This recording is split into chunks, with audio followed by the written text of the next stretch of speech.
Tito here, and in this video, basically I'm going to give you guys my first impressions of the Moto G6 Play. Now, to be quite fair with everybody, there's going to be some good things I'm going to say about this, and there's going to be some bad things that I'm going to say about this phone, literally just because I found a few things. So first off, what I want to start off with is build quality. Okay, now at Walmart right now, this phone goes for $79.99, but that is not the full SRP of this phone. This phone is actually going for $129.99 on boostmobile.com. So if you find it at Walmart, you get it basically for like 50 bucks off, and you're golden.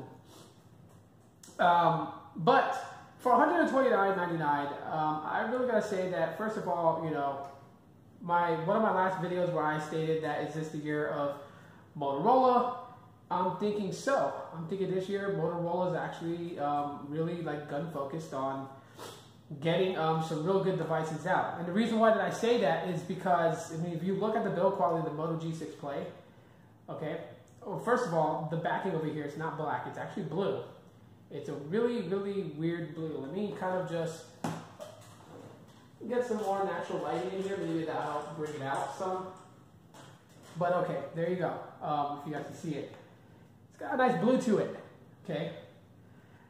This is glass, so that is something that's pretty unique. So for those people who are very worried about damaging their device, I definitely recommend getting a skin or a case for the phone, because yeah, it is a hefty phone. It feels about as heavy as the Moto E4 Plus. So I'm pretty used to carrying a phone that weight in my hand, so it's not a real big deal. I don't have much of a problem with that at all whatsoever. I took a couple of video shots today. I've uploaded them on the channel if you guys seen them, you know, front-facing test, rear-facing test. So all those are basically up here on YouTube now. But I took some photos too, and I gotta say the photos actually are looking pretty good. I really gotta give them snaps for that. That's pretty awesome. So one of my favorite things is the speaker itself. So yes, the earpiece is the speaker.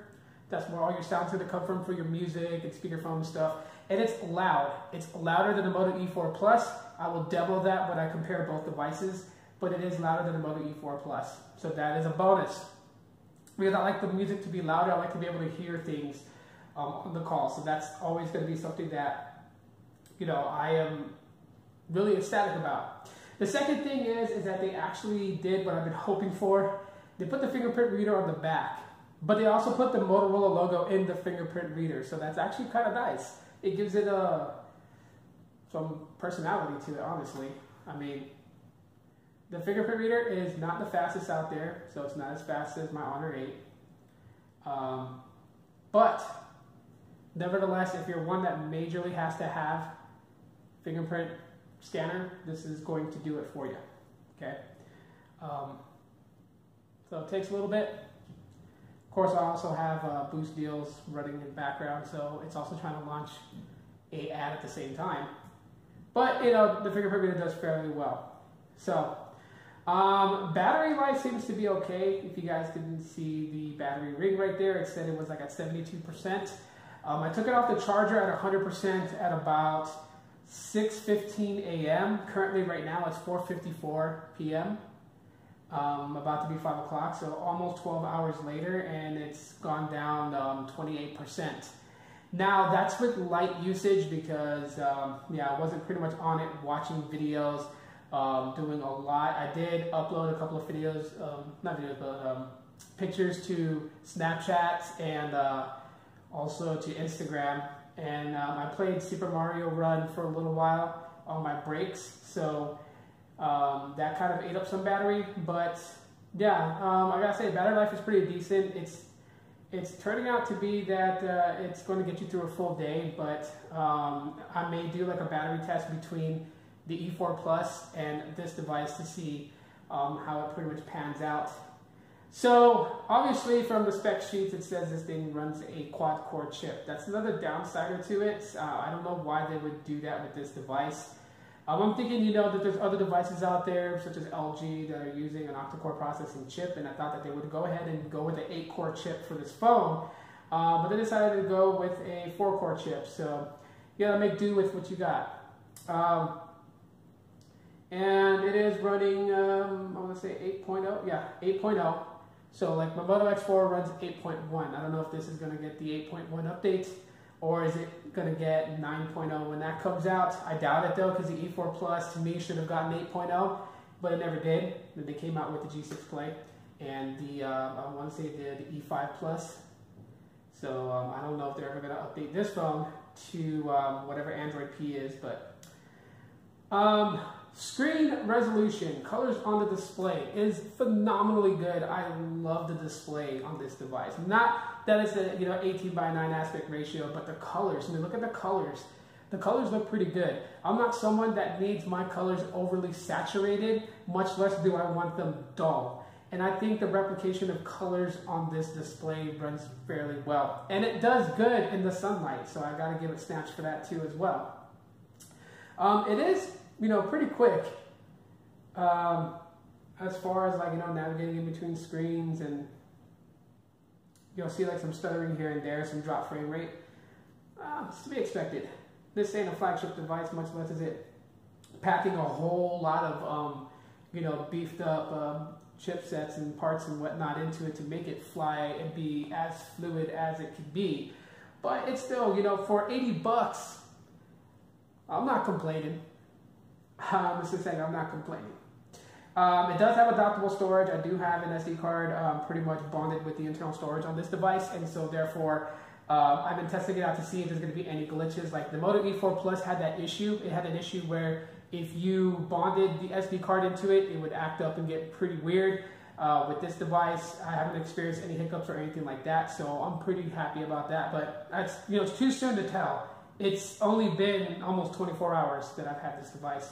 So, but yeah, gameplay is actually pretty good. I played Pokemon Go, I played Super Mario Run, and I'm playing Yu-Gi-Oh! Duel Links. I have all 3 games on this phone, and all of them run just fine. No issues at all whatsoever, so I'm pretty ecstatic and happy about that. It does have a front LED flash in the front right there. It is only 16 gigs of onboard storage, so you do get like 10 gigs usable, roughly about. Can't really complain there. And the last thing that I really, love about this device is the fact that it's very ergonomic and it feels really comfortable in the hand, since you're going to be holding a device that has a very big display.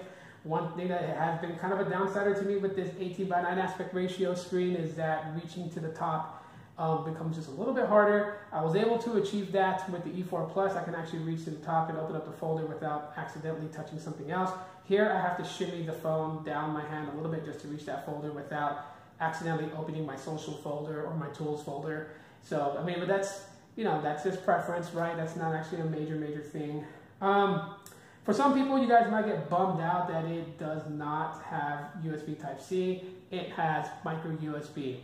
To me, I really don't care because I carry like all types of chargers. I have micro USB, I have mini USB, I have Type-C.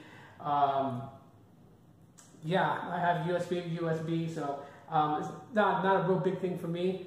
But some people will get upset with that because I know a lot of people today fancy the USB Type-C, and that could be a complete turn-off for them. All in all, I gotta say right now, like if I was to rate this phone and give it like an actual score, basically I would rate it 8 out of 10 right now. I still have more time to play around with it and more time to experience it, and when I do, I will give a full review, and I'm talking about a full review.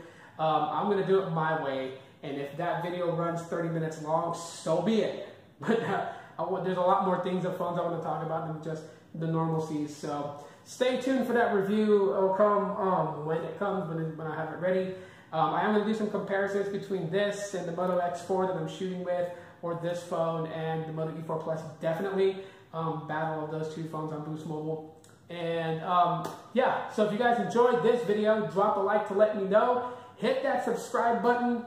And yeah, that's my first impressions of the Moto G6 Play. Thanks for watching. Aloha.